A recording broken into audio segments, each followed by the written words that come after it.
దుర్మార్గపు సైకోలు అండ్ మదపిచ్చి వెధవలు జీవితంలో ఏ పని పాట లేక ఫ్రీ బీస్ తిని ఇంట్లో వాళ్ళ అమ్మకి నాన్నకి అమ్మమ్మలకు తాతయ్యలకు వచ్చే డబ్బులు మింగి కష్టపడ్డం అంటే జీవితంలో ఏంటో తెలియకుండా ఎదగడం అంటే ఏంటో తెలియకుండా ఎదిగిన వాళ్ళ మీద పడి ఏడ్చే ఎంతోమంది అద్భుతమైన వాళ్ళందరికీ కూడా మాధవీలత భయపడిపోయింది.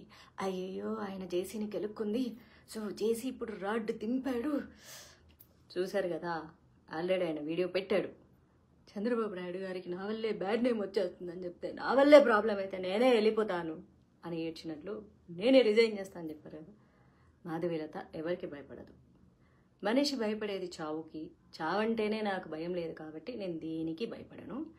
ఇంటర్వ్యూలు ఇచ్చే కార్యక్రమంలో చాలా బిజీగా ఉన్నా. నిన్న 9 ఛానల్స్కి ఇచ్చా, ఎందుకంటే మీడియా మిత్రులు నాకు చాలా చాలా అవసరమైన వాళ్ళు. నేను పోస్టులు పెడుతుంటే మీరు ఎక్కువ గింజుకోవద్దు, పచ్చ మీడియా వాళ్ళు ఎందుకు రెస్పాండ్ అవ్వలేదని. పాపం వాళ్ళు నిన్ననే రెస్పాండ్ అయ్యారు. నాకు వాళ్ళని లెగ్ పుల్ చేయడం అంటే చాలా సరదా అనమాట.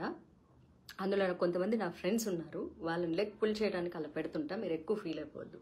మీరు ఎవరెవరైతే పచ్చ మీడియా అనుకుంటున్నారో పాపం నిన్న మొదటి కాల్స్ వాళ్ళే చేశారు. నా వాట్సాప్ చూసుకున్నాను, చాలా కాల్స్ వాళ్ళవే ఉన్నాయి. నాకే కుదరలేదనమాట. ఇప్పుడు కూడా వేరే ఇంటర్వ్యూలు ఇస్తున్నాను, అవన్నీ ఇచ్చిన తర్వాత లైవ్లోకి వస్తా. ఓకేనా? మాధవీలతని భయపెట్టడం, మాధవీలతను తొక్కేయాలనుకోవడం అది చాలా కష్టమైన పని. నన్ను తొక్కేయాలంటే నన్ను చంపేసేయాలి, వేరే ఆప్షనే లేదు. కాకపోతే వెరీ అన్ఫార్చునేట్, నేను దానికి కూడా భయపడను. కాబట్టి ఇప్పుడే నిద్ర లేచాను అంతే. ఓకే, మనము సాఫ్ట్వేర్ జాబ్ చేస్తాం కదా, రాత్రి అంతా పనిచేసి పొద్దున పనుకొని నిద్రపోయి ఇప్పుడు లేచాను అనమాట. అందుకని నిద్ర మొహం వేసుకొని ఉన్నాను. అది ఇప్పుడే 2 ఇంటర్వ్యూలు ఇచ్చా, ఇంకా 2-3 ఇంటర్వ్యూలు ఉన్నాయి. అన్ని ఫినిష్ చేసిన తర్వాత నేను లైవ్కి వస్తాను. ఓకేనా? సో పాపం యాక్చువల్లీ ఏంటో తెలుసా, గుడ్ పీపుల్ లైవ్లోకి వచ్చి జాయిన్ అయ్యి మంచి కామెంట్స్ పెడతారు. ది బ్యాడ్ వర్స్ట్ పీపుల్ కింద కామెంట్ సెక్షన్లో ఉంటారు. నేను పబ్లిష్ చేసిన తర్వాత వస్తారనమాట. కాబట్టి ఎవరెవరైతే పండుగ చేసుకుంటున్నారో, మాధవీలత భయపడిపోయింది, మాధవీలత కరెక్ట్గా అయిందని చెప్పేసి మీ పండుగ నేను జరగనివ్వను. నేను అందుకే కావాలని కెలికి పోస్టులు పెడుతున్నా. యాక్చువల్లీ నా పాటికి నేను మాడిపోయిన మసాలా దోశ తింటూ ప్రశాంతంగా ఉన్నాను. నన్ను అనవసరంగా కెలికిన తర్వాత నేనేం చేస్తాను, రివర్స్లో మిమ్మల్ని కెలుకుతాను. నాకు హేటర్స్కి గంటకొక పోస్టు పెడుతూ ఖాళీకి కూర్చున్నాను అనుకోవద్దు. రాత్రి అన్నీ స్కెడ్యూల్ చేసి పోస్టు పడుకొని నిద్రపోయాను అనమాట. దానికి అది పోస్ట్ అయిపోతూ ఉంటుంది. ఇప్పుడు నాకు స్కెడ్యూల్ చేసే ఓపిక లేదు కాబట్టి డైరెక్ట్ లైవ్లోకి వచ్చి చెప్తున్నాను. ఎందుకంటే వీడియో రికార్డ్ చేసి దాన్ని అప్లోడ్ చేసి నాకు అంత ఇంట్రెస్ట్ కాదు, ఏమంటారు, ఓపిక లేదు ప్రస్తుతానికి. Because I have less time. కొంచెం మన మీడియా మిత్రులందరితో చర్చించేసి, ఎందుకంటే మాకు జీవితాంతం మీడియా వాళ్ళతో మాకు పని ఉంటుంది, మాకు మీడియా వాళ్ళతో పని ఉంటుంది. కాబట్టి మేము వాళ్ళతో గొడవలు పెట్టుకోలేము, కాదు అని చెప్పలేము. వాళ్ళకి నో చెప్తే వాళ్ళు హర్ట్ అవుతారు. కాబట్టి ఆల్రెడీ TV9 వాళ్ళు హర్ట్ అయిపోయారు. అది ఎలా మిస్ అయింది. కావాలని నేను వాళ్ళని మిస్ చేయలేదు, బాగా హర్ట్ అయ్యారు నిన్నటి నుంచి. కొంచెం వాళ్ళకి కూడా ఒక వీడియో చేసి పంపించేసేసేయాలి. ఇవన్నీ అయిన తర్వాత hi Suresh Nani, hi. Okay, ఈయన ఎవరో పెట్టారు, నచ్చవలే మూవీ క్యూట్గా ఉందంట. వచ్చి 16 ఏళ్ళు అయింది. ఇప్పుడు ఎందుకయ్యా దాని గురించి, హాట్ టాపిక్ గురించి మాట్లాడుతున్నా. నేను మంచి ఉత్సాహంగా ఉన్నప్పుడు ఎందుకు సినిమాల గురించి చెప్పేసి మళ్ళీ నా మూడ్ ఆఫ్ చేస్తావు. ఓకేనా? నేను మళ్ళీ మీకు లైవ్లో గెట్ బ్యాక్ అవుతాను. There is 1 more zoom interview అనమాట, అది ఫినిష్ చేసుకొని వస్తాను. మై డియర్ హేటర్స్, ఓకే, లైవ్లో హేటర్స్ ఉండరు, పబ్లిష్ చేసాక వస్తారు కాబట్టి అలా కోసం చెప్తున్నాను. మై డియర్ హేటర్స్, నన్ను తొక్కేశారని చెప్పేసి చాలా ఆనందపడుతున్నారు. సో అనవసరంగా నన్ను కెలుకొద్దు. ఓకేనా? అసలు కెలుకొద్దు. నేను బేసిక్గా చాలా మంచి అమ్మాయిని. కెలికితే మాత్రం అంతే. ఎట్లుంటుందంటే నాతో, ఎస్మిన్ యథావర్తతే యో మనుష్య తస్మిన్ తథావర్తవ్య సధర్మః. దీనికి ఒక్కదానికే నాకు తెలుగు మీనింగ్ తెలుసు. నాతో ఎవడు ఎలా ప్రవర్తిస్తే తిరిగి నేను వాడితో అలాగే ప్రవర్తిస్తాను. ఓకే? జై బీజేపీ, జై మోడీ, జై శ్రీకృష్ణ, జై శ్రీరామ్. తగ్గేదే లేదు. మనల్ని ఎవడరా ఆపేది? ఎట్ట కదా, మనల్ని ఎవడు ఆపేది? ఇది ఓవర్ యాక్షన్ కదా.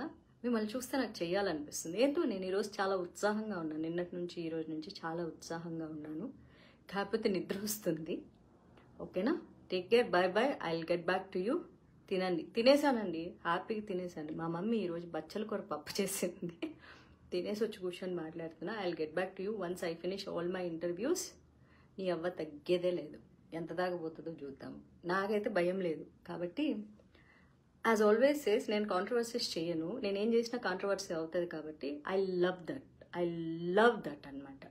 ఇంకా మీ దగ్గర ఐడియాలు ఉంటే ఇవ్వండి. కాంట్రవర్సీ ఎలా చేయాలి, ఎప్పుడు లైమ్ లైట్లో ఎలా ఉండాలి, కాంట్రవర్సీకి వెళ్ళాలంటే ఎలాంటి పాయింట్స్ మాట్లాడాలి, నాకెవరు సరైనటువంటి గైడెన్స్ లేదు ఎలా కాంట్రవర్సీ చేయాలని. ఒకవేళ ఉండింది 24/7 నేను ఎప్పుడు కాంట్రవర్సీస్లో ఉండటానికే ఇష్టపడతాను. రూపాయి ఆదాయం లేదు, ఏదో అంటారు చూడు, రూపాయికి దమ్మిడి ఆదాయం లేదు, ఏదో అట్లా ఉంటుందన్నమాట మన పని. కాబట్టి that's it. Take care, love you, bye.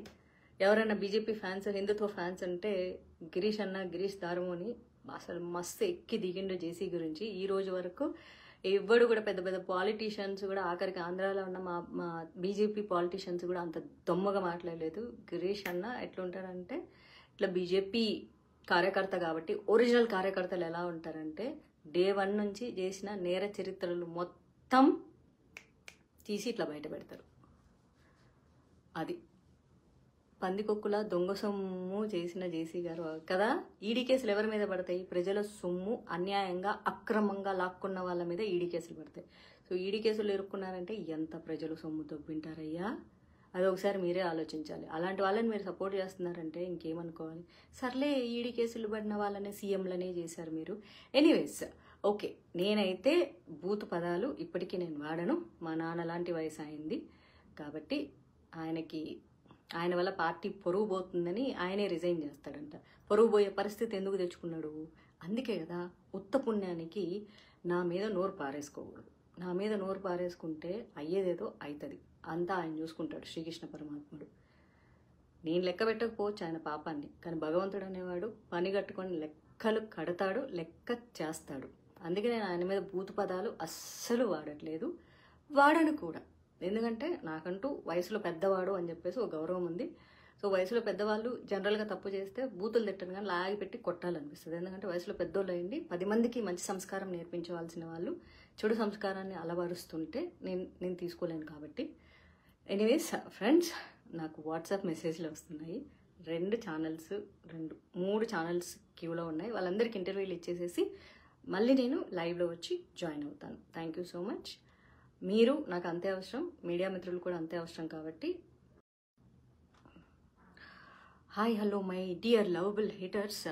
పాపం నా హేటర్స్ కొంతమంది దుర్మార్గపు సైకోలు అండ్ మదపిచ్చి వెధవలు, జీవితంలో ఏ పని పాట లేక ఫ్రీ బీస్ తిని ఇంట్లో వాళ్ళ అమ్మకి, నాన్నకి, అమ్మమ్మలకు, తాతయ్యలకు వచ్చే డబ్బులు మింగి కష్టపడ్డం అంటే జీవితంలో ఏంటో తెలియకుండా, ఎదగడం అంటే ఏంటో తెలియకుండా ఎదిగిన వాళ్ళ మీద పడి ఏడ్చే ఎంతోమంది అద్భుతమైన వాళ్ళందరికీ కూడా మాధవీలత భయపడిపోయింది. అయ్యయ్యో, ఆయన జేసీని గెలుక్కుంది, సో జేసీ ఇప్పుడు రాడ్ దింపాడు. చూశారు కదా, ఆల్రెడీ ఆయన వీడియో పెట్టాడు. చంద్రబాబు నాయుడు గారికి నా వల్లే బ్యాడ్ నేమ్ వచ్చేస్తుందని చెప్తే, నా వల్లే ప్రాబ్లం అయితే నేనే వెళ్ళిపోతాను అని ఏడ్చినట్లు నేనే రిజైన్ చేస్తానని చెప్పారు కదా. మాధవీలత ఎవరికి భయపడదు. మనిషి భయపడేది చావుకి, చావంటేనే నాకు భయం లేదు కాబట్టి నేను దేనికి భయపడను. ఇంటర్వ్యూలు ఇచ్చే కార్యక్రమంలో చాలా బిజీగా ఉన్నా. నిన్న 9 ఛానల్స్కి ఇచ్చా, ఎందుకంటే మీడియా మిత్రులు నాకు చాలా చాలా అవసరమైన వాళ్ళు. నేను పోస్టులు పెడుతుంటే మీరు ఎక్కువ గింజుకోవద్దు, పచ్చ మీడియా వాళ్ళు ఎందుకు రెస్పాండ్ అవ్వలేదని. పాపం వాళ్ళు నిన్ననే రెస్పాండ్ అయ్యారు. నాకు వాళ్ళని లెగ్ పుల్ చేయడం అంటే చాలా సరదా అనమాట. అందులో కొంతమంది నా ఫ్రెండ్స్ ఉన్నారు, వాళ్ళని లెగ్ పుల్ చేయడానికి అలా పెడుతుంటా. మీరు ఎక్కువ ఫీల్ అయిపోవద్దు. మీరు ఎవరెవరైతే పచ్చ మీడియా అనుకుంటున్నారో, పాపం నిన్న మొదటి కాల్స్ వాళ్ళే చేశారు. నా వాట్సాప్ చూసుకున్నాను, చాలా కాల్స్ వాళ్ళవే ఉన్నాయి. నాకే కుదరలేదనమాట. ఇప్పుడు కూడా వేరే ఇంటర్వ్యూలు ఇస్తున్నాను, అవన్నీ ఇచ్చిన తర్వాత లైవ్లోకి వస్తా. ఓకేనా?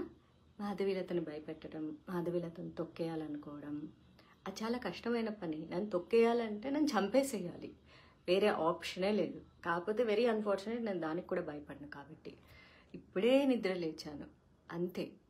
ఓకే, మనము సాఫ్ట్వేర్ జాబ్ చేస్తాం కదా, రాత్రి అంతా పనిచేసి పొద్దున్న పనుకొని నిద్రపోయి ఇప్పుడు లేచాను అనమాట. అందుకని నిద్ర మొహం వేసుకొని ఉన్నాను.